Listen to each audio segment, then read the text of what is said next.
Good morning viewers.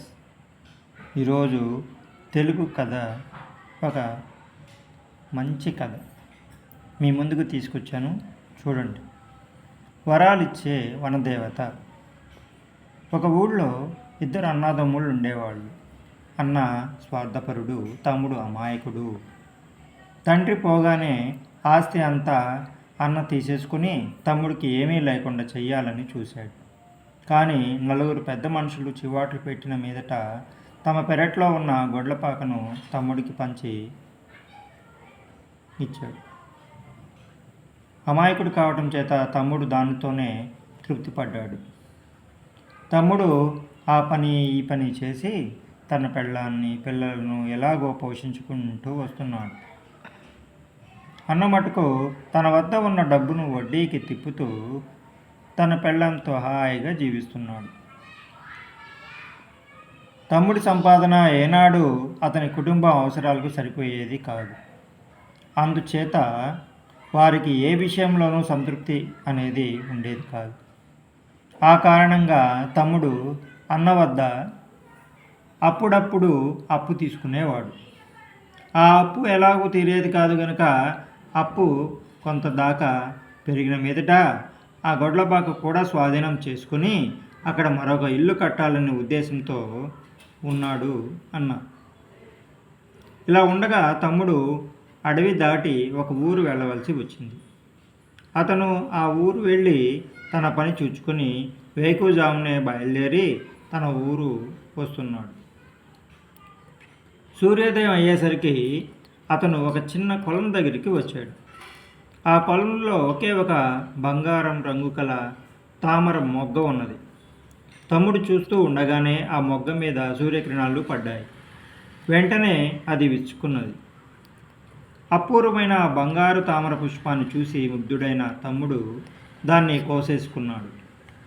అదే క్షణంలో అక్కడ ఒక స్త్రీ ప్రత్యక్షమైంది. ఆమె దేవతా స్త్రీలాగా కనిపించేసరికి తమ్ముడు ఆమెకు నమస్కరించాడు.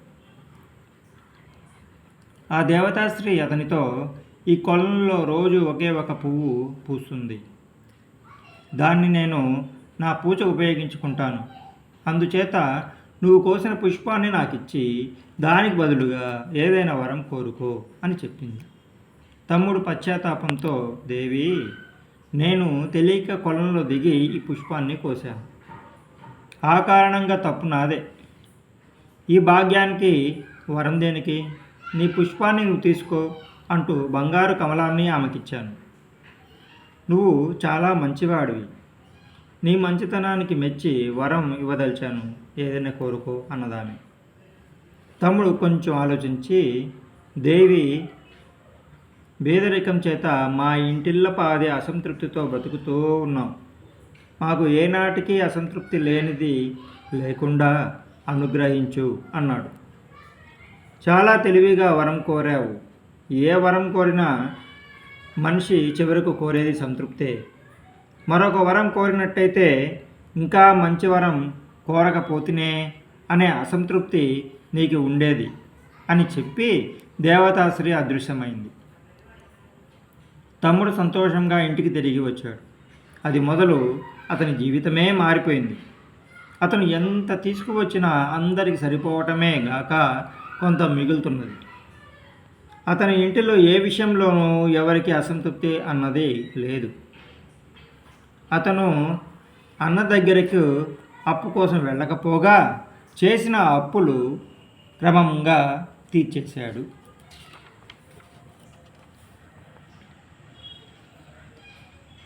తమ్ముడి సంసారం పచ్చగా ఉన్నట్లు కనబడేసరికి వాళ్ళకేదో నిధి దొరికి ఉంటుందనుకున్నాడు అన్న.